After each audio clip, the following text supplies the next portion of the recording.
Thank you, sir. Well, good evening. It is 6 p.m. It is time for the April 2022 school board meeting. Mr. Martin? We'll start with the pledge, and then we'll have a moment of silence. Yes,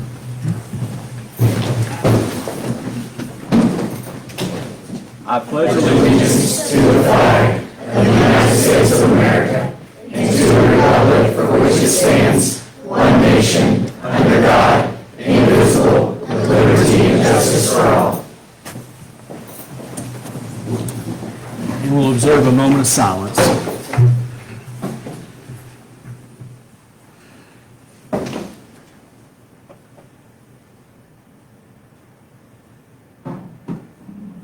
Amen. All right. Welcome to the April board meeting. We always kick off with our consent agenda. Are there any questions? Okay, with that, I'd like to make the recommendation that the consent agenda, financial report, and board minutes of the regular board meeting held on March 4th, 2022 be approved as submitted. All right, we have a recommendation. Do we have a motion? I'll make the motion. Have a motion. Do we have a second? I'll second. And a second. Any further discussion? All in favor? Up next, we have some presentations. We're going to kind of flip-flop A and B, and we're going to start with Ms. Stein and the Junior High Quiz Bowl. Good evening. I am so excited to present our Quiz Bowl team and their accomplishments with you this evening. So Quiz Bowl team, will you come on up and let's just stand right here. If you don't mind, you can face this way. Let's just stand in a line.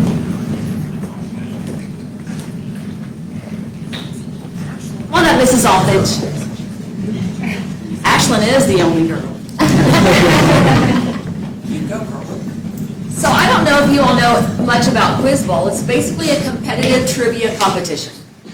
So this is a wonderful group of young people who all year last year had to compete virtually. So they were very excited this year to actually get to go to some in-person competitions. And Mrs. Aldridge is one of our Quiz Bowl sponsors. And then Mr. Brown helps with Quiz Bowl as well. So every Wednesday evening, afternoon after school for about an hour on Wednesdays, you can hear this raucous sound coming down the hallways, and it's from this group really enjoying their competition down in Mr. Brown's art room.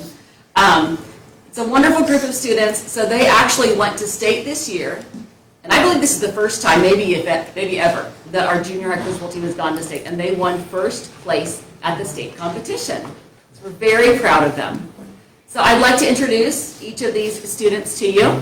We have Andy Roberts, Ashlyn Schultz, Hunter Rowley, Kaylin Wallace, Boston Powell, Hunter Billings, Tate Allen, Daniel Darnell, Mason Gartrell, Jace Dye, Preston Wheelis, and again, Mrs. Aldridge, our sponsor. Let's congratulate them.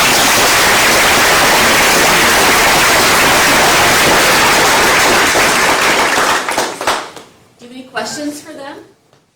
Or trivia questions they do like? Congratulations. Thank you all. I want to know what was the toughest competition of the year.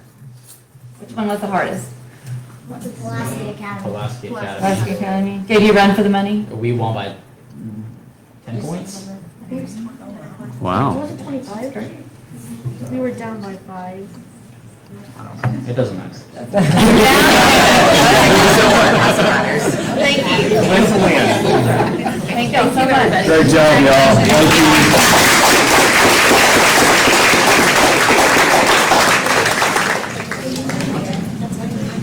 All right, up next, we have our Purple Star School District recognition, and we'll turn that over to Ms. Martville. So as you know, about a month ago, we asked you to sign an agreement that we could apply to become a Purple Star school, and that has been awarded to us by the Arkansas Military Council for Military Children. And tonight, we're going to actually present the banners to each of our schools and to recognize the district.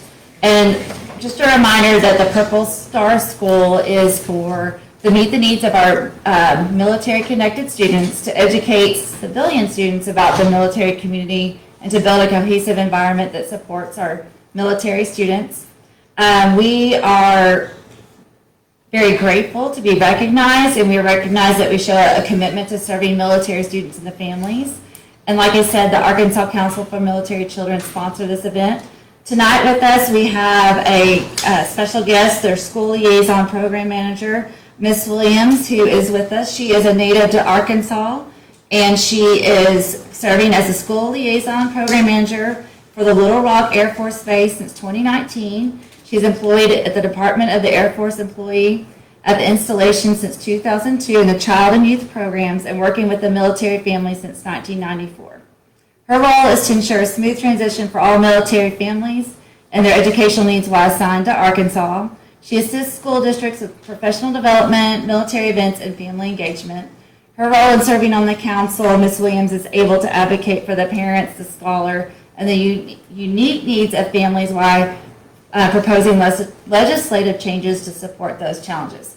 I want to introduce Ms. Williams, our guest, and along with Ms. Thomas, who is our college and career counselor, who really spearheaded this charge. And so, Ms. Thomas, is there anything that we need to share that what brought this to your attention and wanted to bring it forth to us? So I was asked, we reached a pivotal threshold where we had, the state of Arkansas requires you to have a point of contact when you reach so many families in your district that are registered as active duty military. And so when this was brought forward that we needed to have a contact, it seemed like a good fit, seeing as how I help get recruiters here to see our students at the high school. And so I joined one of the webinars and met Ms. Williams virtually. This is actually our first meeting in person. And then I also met with Mr. Cominar, and at that time they were awarding one of Springdale's schools with a Purple Star School status. And so I very quickly asked, how do we become a part of that? Because I know that those are similar values that we have here. And he pointed me towards the application process. And during that time, I asked, is there any other schools in our, can you become a Purple Star district where all the schools apply? And he said, yes, no one from your area has done that yet. And so I very quickly did all the requirements for each school, and we are a Purple Star district school, and I'm very proud of that. And I want to thank all of the service members that are here tonight. If you guys could stand, we just want to say thank you, and the families, if you can stand, and we're very just grateful for you guys.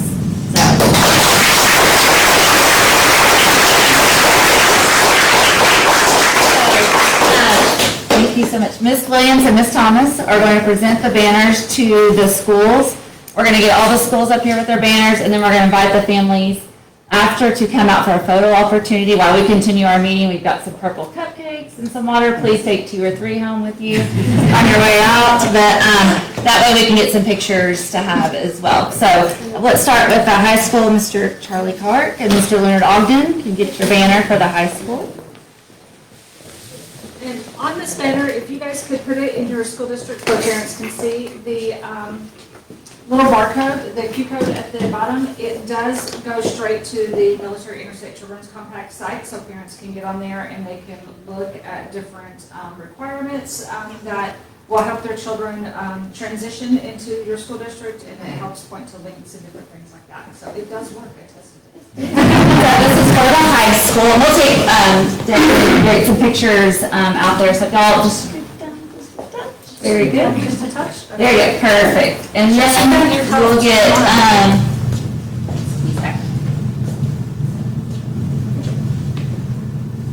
and for the junior high, Mr. Travis and Ms. Stein.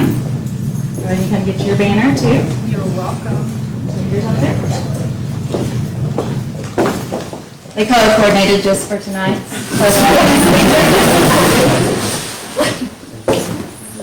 Very good. And for the middle school, Miss Hester. And I'm even wearing clothes in there sometimes. I know. Oh, okay. I'm just gonna swap sides. Oh, yes. Very good. You want to do it? I'll do whatever you, oh, it's up to you. We'll even it out.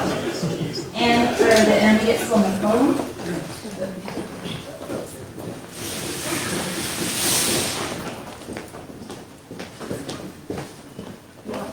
It doesn't have to go over here. And for the primary, Ms. Trent and Ms. Bennett.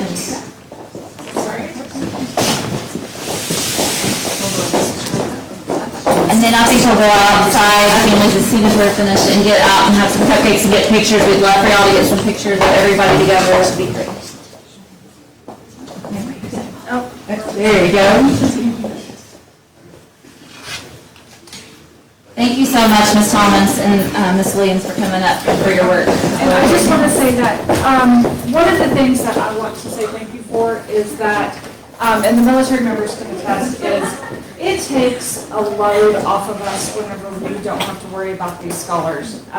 For you guys to show that dedication and to go a step and beyond, because you guys have enough to do. This is an actual, just extra point that you guys are making. This is not a requirement. This is not anything that you are mandated to do. So this is something that the school district does above and beyond. And then to take that, and one of the requirements is that they have to hold military functions each year, that the teachers have to do extra training each year, and that they go in and sit down for extra PD. They have enough PD to do. And so they are going in and taking this extra time. So you guys can send your kids to school and not have to worry. So when your children are coming in and reintegrating into the school district and doing 8 moves during their 13 educational years, that they're not sitting alone for that first week of school. And they have peers that will support them and take them from classroom to classroom to classroom and going through these extra things. So that, I know I'm down there at the air base, and I know that that is a load off of everybody's mind down there, because we are a training base and we are a high deployment base, just as Ebbing and Fort Chaffee is here. And so that is a big load off our minds that you guys are doing this. And like she said, like Jessica said, you guys are the only one up here in this area that has done that. That's why I drove 3.5 hours. And I'm staying here tonight. I'm going now to go find a hotel room. So I'm not going back down there. There's tornadoes. So that, I just want to say thank you from the bottom of our hearts. We really appreciate it. And it is anytime you guys have anything to do for the military children, I will gladly come up and help you guys. I do the whole state. So I just get that government car with the restrictor plate, and I just march on up here. But it's just fantastic that you guys are doing it. I really appreciate it. Thank you so much. Thank you.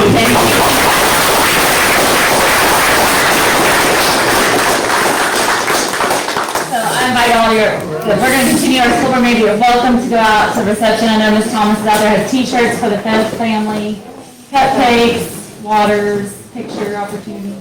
And thank you, gentlemen, for your service. Thank you. We appreciate you guys. Thank you. Good seeing you. Yes, sir. Thank you. Hey, thank you guys for the invite.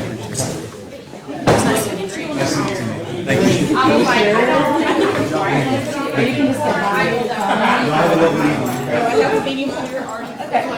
Where's the baby?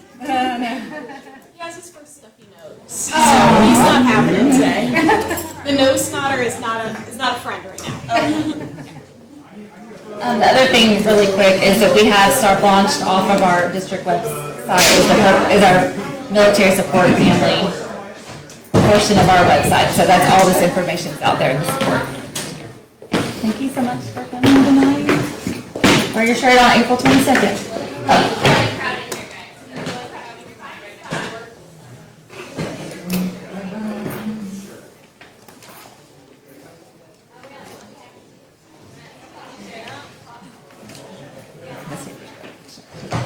Perfect. Okay, up next, we have action items, and with that, we have our special education funding renewal. And what that is, it's every year our school district has to have an application for IDA Part B, 611, 619 funds to help with our special education students. This is a yearly thing that we do. Are there any questions? Okay. With that, I'd like to make the recommendation that we approve the district application for IDEA Part B, 611 and 619 funds for the provision of special education and related services for the school year 22-23. All right, we have a recommendation. We have a motion I'll make a motion. in a second. I'll second. And I also want to say, Natalie, thank you for all the paperwork that you do to get this ready. Thank Yes, you. ma'am. Absolutely. Any other discussion, questions? All in favor? Right, up next, we have student services, Mr. Rainey.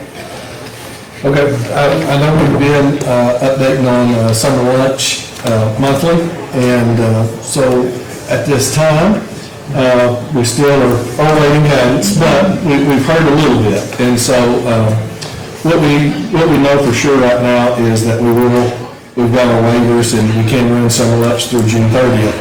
And then our expectation and our anticipation right now would be that when we go into July, we fall back to free reduced and paid. And so those students that would qualify under free reduced lunch would receive those benefits. Those students that don't qualify would then have to pay for lunches if they so choose to eat with us. And so that's what we're anticipating to come out. They've talked around the issue. We've attended some Zoom meetings and different things. We don't have official guidance and official word. We expect the commissioner's memo this week to give us the official guidelines for what's coming out. And so we're continuing to listen to it. We are also working on some options. And so I don't want to get too far into them other than we're continuing to explore different avenues and ways to feed our students and stuff during the summer. So hopefully when we get to May, we'll be able to say, hey, here's what's happening, here's what we're doing, and we're working through some different options. So without saying anything definitive, because we don't know what we're going to get federally and statewide, our intent at this point is to feed the kids all summer long, just like we have Yes, the sir, last have an 3 years. option, that's a viable option. We'll have an option. Okay. But we do have official that the waiver's through June 30th. Yes, ma'am. Okay. Yes, ma'am. And then you'll let us know Hopefully May. what the fall. Yes, the fall, I am anticipating the fall to go back to the way that we were in the past, where you qualified for free, reduced, or you did not qualify for either one of your full pay.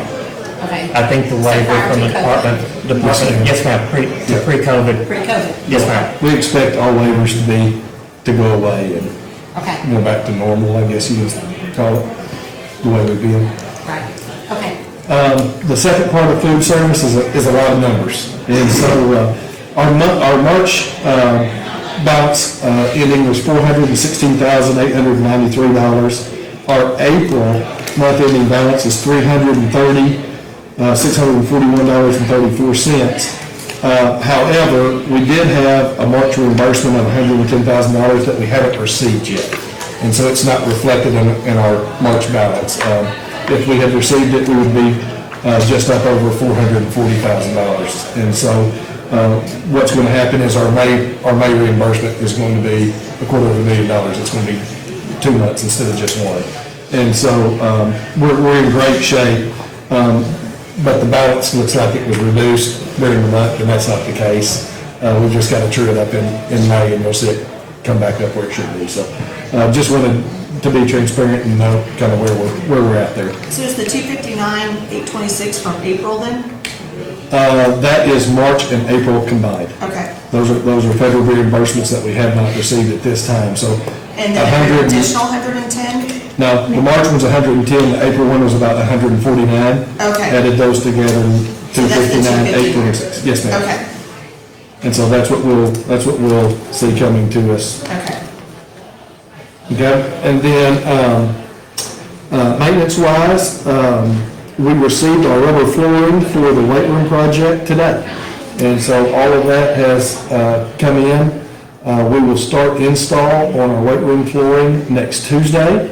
And it'll take a week to get the flooring done, and then the following week, the equipment's supposed to arrive. And so we hope by the 1st of May that project is 100% complete. We have both weight rooms outfitted, all of the stuff put together, and we closed the books on that project. So we originally expected it to be into June, and so we're hoping that we'll have it done a month early. So we're really pleased with what's going on there. I know everybody's excited to get the flooring in and get moving with that project. So we feel good there. Mr. Martin and I met with the roofing company that's going to do the junior high roof this summer. We met with them Tuesday, and they've got their plans in place, and they're ready to go. As soon as school is out, I believe they're going to move some equipment prior to school getting out to get some things here on site, and then they'll start right after school lets out and get going. We know we're on a timeline. We've got to get it done before school starts the next year, and so we had a good meeting with those guys, and they're anxious to get here on site and begin. But we are continuing there. And then other than that, we've walked every building. We've met with principals to look at summer projects, things that need to be fixed or painted or touched up or whatever. And so Mr. McNabb has done that work with our principals, and he's put it, his timelines together and his list, and we're just getting ready to go for all of our summer care and to get us ready for the 22-23 school year. I know it's still April, but we're making those plans right now. And the last thing that I put on school services is the same thing that we're all feeling individually with gas prices and transportation prices and all that, and we're certainly feeling that as well here as a school district. And so I know we've had budget talks for next year and what we might be seeing, but it is something that we're feeling right now and working through budget-wise. So just to be aware. No, ma'am. We have, I believe, 9 units that still have to be put in. They're literally waiting on them from the factory. We're probably about 10, 12 months behind schedule on that. We should be finished up. We'll be finished up before July 1. It's literally, they want to get away from us. Don't get me wrong, they're having to keep sending crews up here, but they're coming in pieces at a time and everything. And unfortunately, sometimes the pieces aren't functioning, and so they're having to send them back. So we're experiencing the same logistics issues that the whole country is. Just curious. Thank you. That's all I've got. Any questions?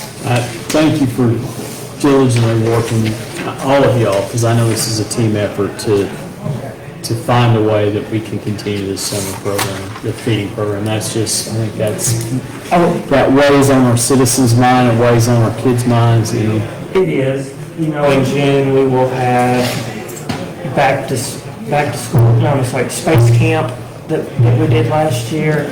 We have the clinics that our football team, our basketball team, all that put on that we feed. And so we're going to be able to work something out that we can continue.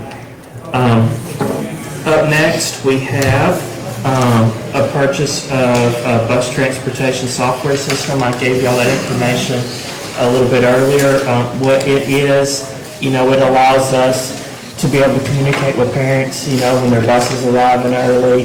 It allows us to do pre-trip inspections, post-trip inspections online. It allows us to have the maps, basically having the iPad up there with the driver. If we have a sub-driver that goes step by step, turn by turn, it lets you know the exact count of the kids on the bus, what kids are supposed to get off at what stop. When they scan their badge on, it logs them as being on the bus. When they're coming up to the corner of, Weston and McCullough, which I know that's really close to the school, but that's what came to the top of my head.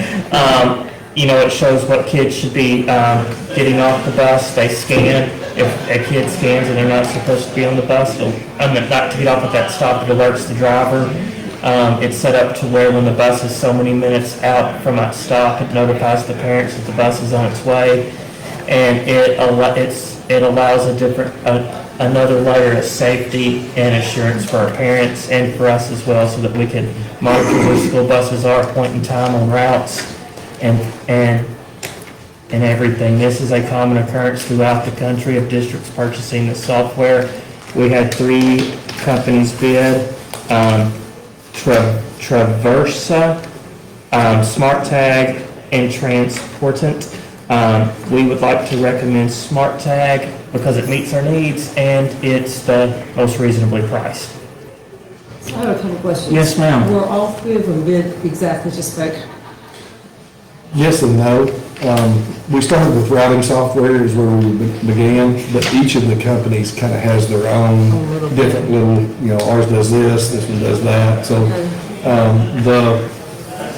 I think it is Transportant that was the highest bid. It was. They have a little bit more equipment because they install cameras on every bus. Our buses already have cameras. And That so makes sense, yeah.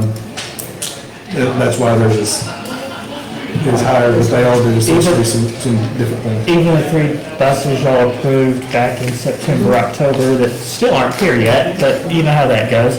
They're spec'd out with 5 cameras already on them and everything, so there's no sense in taking off what we already have.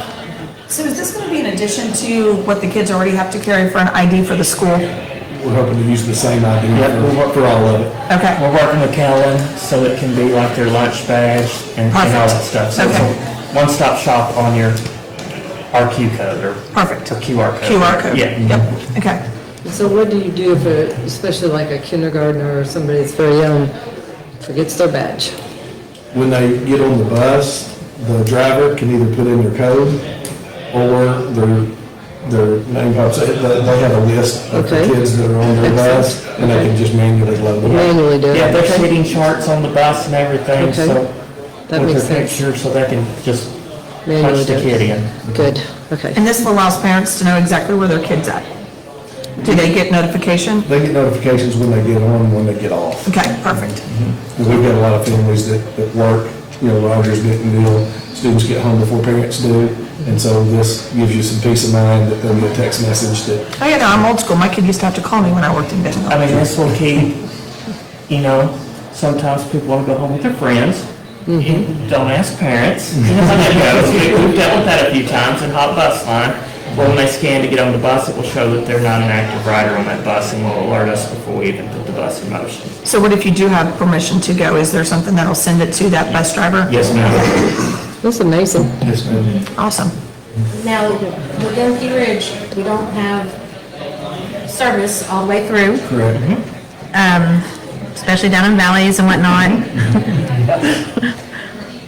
How are we going to address that?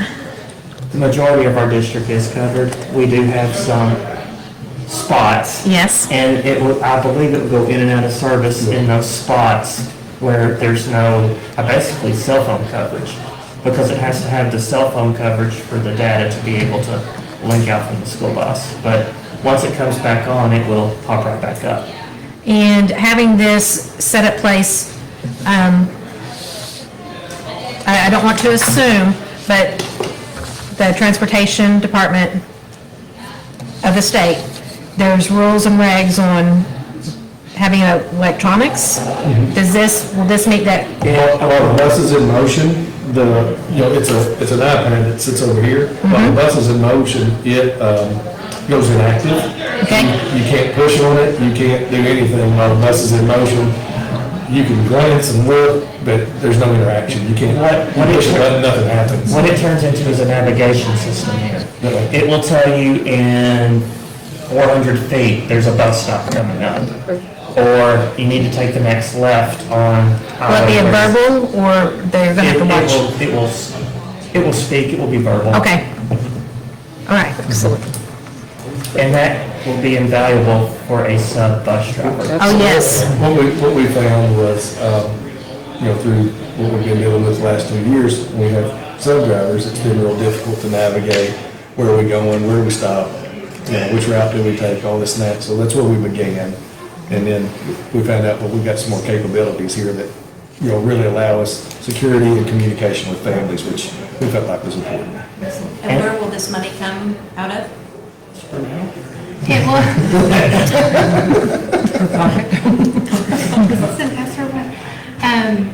It'll come out of general operating. It's a one-time purchase fee of about $43,300. And we'll get to the exact amount in a second. And then there's like a software renewal that's about $12,000 or $13,000 a year. And then how much are the little cards that we're gonna have to order every year? That's included in the. That's included in the renewal? Okay.